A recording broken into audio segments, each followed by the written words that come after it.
तो मौका मिलना चाहिए था झगड़े होने के बाद में, उसकी बजाय वो पहली मौका उनको मिल गया, इसलिए वो फितूर कर रहे हैं और पार्टी छोड़ के जा रहे हैं। चाहे वो सिंधिया जी हो, चाहे वो जितेंद्र प्रसाद जी हो, चाहे आरपीएन सिंह जी हो। देखिए, इलेक्ट्रल बॉन्ड जो है वो इलेक्ट्रल बॉन्ड आज़ादी के बाद में सबसे बड़ा घोटाला है।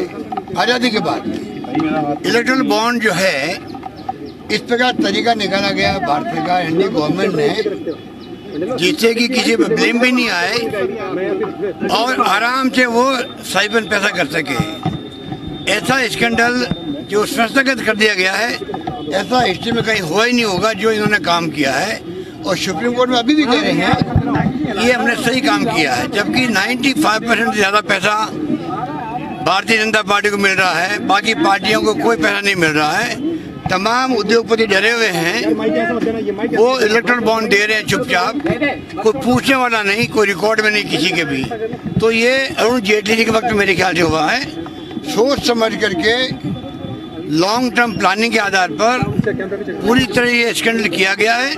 मैंने चीफ जस्टिस ऑफ इंडिया जी के सामने, राष्ट्रपति जी के सामने इस बात को उठाया था जोधपुर के अंदर। बार बार उठाते हैं, कोई सुनवाई करने वाला नहीं है। अब जुडिशरी क्या फैसला करती है वो देखने वाली बात है। वैसे आपकी नजर में क्या रास्ता हो सकता है सर इस तरीके के घपलों को? इसको बंद करवाना चाहिए, सुप्रीम कोर्ट को चाहिए। पहली बात है, सुप्रीम कोर्ट खुद गलती कर रहा है डिले करके। इतना बड़ा इश्यू है देश के लिए और आपने साल 2 साल लगा दिए उसके ऊपर। प्रायोरिटी पे इसको फैसला करना चाहिए, रेगुलर सुनवाई होनी चाहिए। पूरा देशवासी स्तंभ है, कुछ समझ नहीं पा रहा इनको करें कि इनका, क्योंकि जो हालात चल रहे हैं देश के अंदर, जब हम कहते हैं डेमोक्रेसी खतरा क्यों है, यही तो कहते हैं। संविधान की धज्जियां उड़ रही है, कोई पूछने वाला नहीं इनको। और इलेक्ट्रल बॉन्ड कैसे ले सकता हूँ एक तरफा, कोई ट्रांसपेरेंसी नहीं उसके अंदर।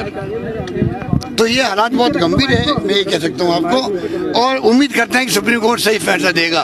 सर, आप कह रहे हैं कि जो कॉम्प्रोमाइज हो रहा है, मतलब जो कॉन्स्टिट्यूशनल अथॉरिटीज है, कॉम्प्रोमाइज। अब हम देख रहे हैं कि गुजरात का चुनाव का उन्होंने ऐलान नहीं किया है और हिमाचल प्रदेश का कर दिया। ये भी आप समझ लीजिए, काउंटिंग एक साथ होने। इलेक्शन कमीशन ऑफ इंडिया को चाहिए, उनकी क्रेडिबिलिटी पर धक्का लग रहा है।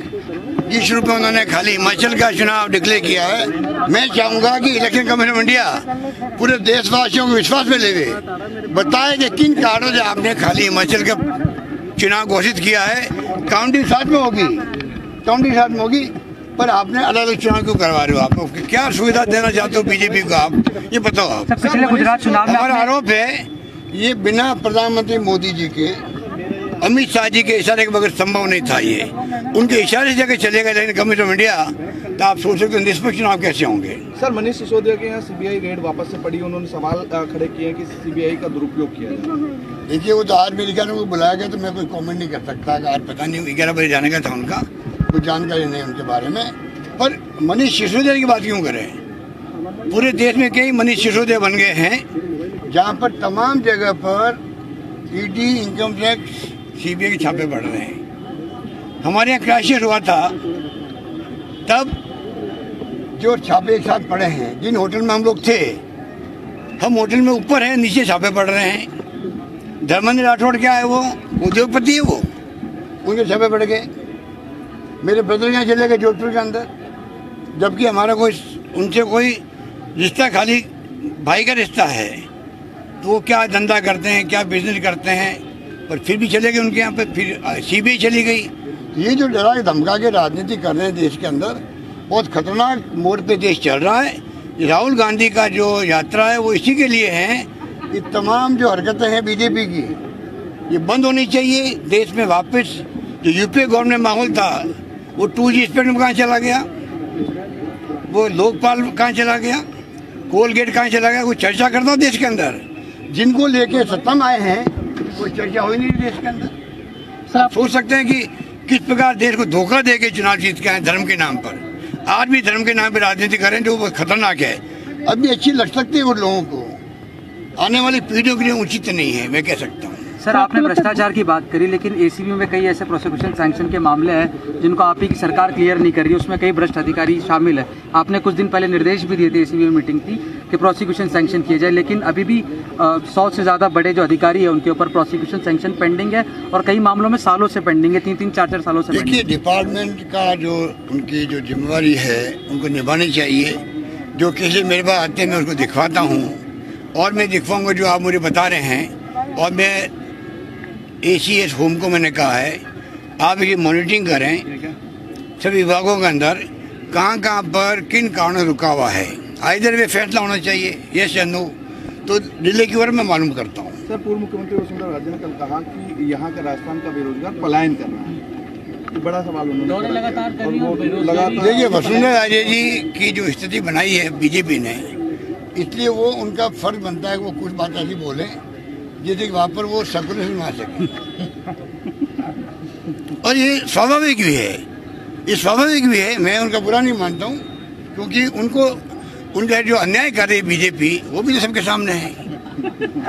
एक पूर्व मुख्यमंत्री के साथ में आप व्यवहार भी ठीक नहीं करो, बातचीत भी नहीं करो, अपॉइंटमेंट नहीं दो, ये तो हमारी पार्टी में कभी नहीं हुआ। हम भी पूर्व मुख्यमंत्री रहे हैं, पूरा सम्मान मिला हमें पार्टी के अंदर।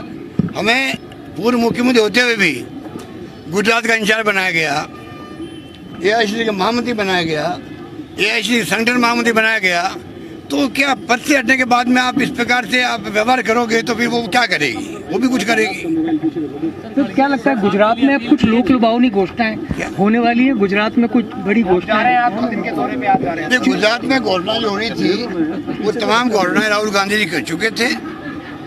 मैनिफेस्टो को वो हिंट दे चुके थे क्या क्या हो सकता है। राहुल गांधी जी जब आए थे 5 तारीख को गुजरात में, तब उन्होंने कुछ घोषणाएं कर दी थी। वो हमारा आधार है। मोटे तौर से मैं कह सकता हूँ राजस्थान में जो हमने काम किया है अद्भुत काम है वो, चाहे वो स्वास्थ्य की योजना हो चिरंजीवी की, चाहे वो शहरी रोजगार योजना हो इंदिरा गांधी जी के नाम से, चाहे शहरी इंदिरा गांधी रसोई योजना हो, चाहे उड़ान हो, OPS हो कर्मचारियों के लिए। जो राजस्थान में किया हमने वो तमाम करीब सभी योजनाएं गुजरात में लागू की जाएगी, तो मैं कह सकता हूँ। सर, खड़गे साहब के लिए आपने अपील की थी, आपका अनुभव क्या कहता है? खड़गे साहब जीतेंगे संगठन? खड़गे साहब बहुत भारी बहुमत जीतेंगे, बहुत अनुभवी व्यक्तित्व धनी है।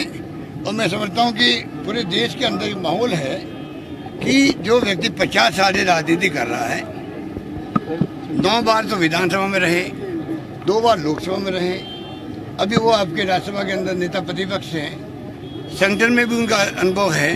तो ऐसे व्यक्तित्व के आदमी को अगर मौका मिलता है तो कांग्रेस में मैं समझता हूँ नई जान फूकेंगे। उनका अनुभव ही काम आएगा और अनुभव से ही काम होता है। देखिए, युवा शक्ति जो होती है वो अपनी मेहनत कर सकती है, अनुभव का कोई विकल्प नहीं होता है। अनुभव का कोई विकल्प नहीं होता, दिमाग में रखे हमेशा। जिंदगी के अंदर हर एक व्यक्ति के लिए अनुभव ही होता है। अनुभव से ही, चाहे गाँव हो, चाहे कस्बा हो, चाहे जिला, प्रदेश या देश हो, अनुभव का कोई विकल्प नहीं है। उसी के आधार पर उनका लाभ हम सबको मिलेगा। सर, नाराज एक वर्ग आपकी पार्टी का भी है, अभी भी नाराज है, क्या पार्टी में ऑल इज वेल? सर, आपने बीजेपी पे आरोप लगाया कि वसुंधरा जी के साथ अच्छा व्यवहार है, वही आरोप आपकी पार्टी पे भी लगते हैं सर? किसके ऊपर लगता है? आपकी पार्टी पे एक युवा वर्ग जो है पार्टी का, वो अभी नाराज है। युवा वर्ग नाराज नहीं है। जो लोग छोड़ के गए हैं वो अवसरवादी लोग हैं, उनको कम उम्र में चांस मिल गया केंद्रीय मंत्री बनने का। जो फितूर कर रहे हैं देश के अंदर, वो फितूर वही कर रहे हैं जिनको पहले मौका मिल गया। जब मौका मिलना चाहिए था झगड़े होने के बाद में, उसकी बजाय वो पहले मौका उनको मिल गया, इसलिए वो फितूर कर रहे हैं और पार्टी छोड़ के जा रहे हैं। चाहे वो सिंधिया जी हो, चाहे वो जितेंद्र प्रसाद जी हो,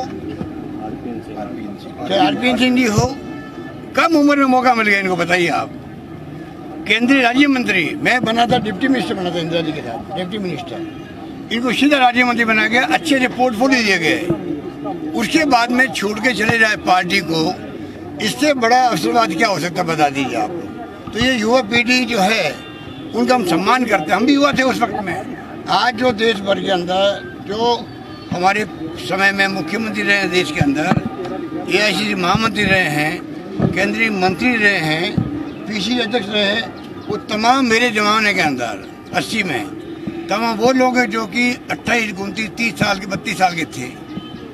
उनको आज 40 साल से ये तमाम पोस्टों पे पद मिल रहे हैं, मौके मिल रहे हैं। ये गांधी परिवार ने दिया था, उन्होंने विश्वास किया हम पे। कांग्रेस ने दिया था, क्योंकि कांग्रेस विचारधारा के लिए हम लोग प्रतिबद्ध हैं। अवसर मिला हम लोगों को। क्या आज इनको मौका मिल गया? पहली बार जीते थे मौका मिल गया कई लोगों को, कई लोग दूसरी बार जीते मौका मिल गया, तो क्या इनको सब्र नहीं करना चाहिए था? सब्र करते धीरे धीरे। पार्टी के अच्छे दिन भी थे, बुरे दिन भी आए हैं। बुरे दिन में हमने काम किया था। जब इंदिरा गांधी चुनाव हार गई थी तब हमने जो काम किया था, पूरे देश की लीडरशिप जो आज है, जो मैं बार बार कहता हूँ वो युवा थे उस वक्त, वो तमाम लोग वो हैं जो 70 80 तक। जब इंदिरा जी खुद चुनाव हार गई, सरकार चली गई, हम साफ हो गए उत्तर भारत के अंदर, तब उस वक्त में जिन्होंने काम किया, सड़कों पर, जेलों में गए हों, लाठें खाई हो, सब कुछ किया हो, वही लोगों ने 40 साल से इस पे कांग्रेस के अंदर जिम्मेवारी लेने वाले लोग हैं आज। ये इनको सब्र करना चाहिए नौजवानों को। कभी मौका, अच्छे दिन आएंगे, इनके दिन भी अच्छे आएंगे, कोई रोक नहीं सकता। अवसर मिलेंगे इन लोगों को। जल्दबाजी जितनी करेंगे उतनी ठोकर खाते जाएंगे। जो पार्टी में रह के बाजी कर रहे हैं, पार्टी छोड़ के नहीं गए, उनके लिए क्या संदेश? उनके लिए संदेश यही है, जो हमने काम किया था जब चले थे, जब चुनाव हार गए थे हम लोग, उस पर जो काम हम लोगों ने किया था उसी तरह काम करते जाए। अच्छे दिन आएंगे तो उनको अच्छा अवसर मिलेगा, मेरा मानना है। मेरी शुभकामनाएं उनके पास, मेरी शुभकामनाएं उनके प्रति है जो आज भी कांग्रेस में जमे हुए हैं। मेरी शुभकामनाएं हैं कि आज संकट का वक्त है, जम के काम करे, वो जम के काम करे।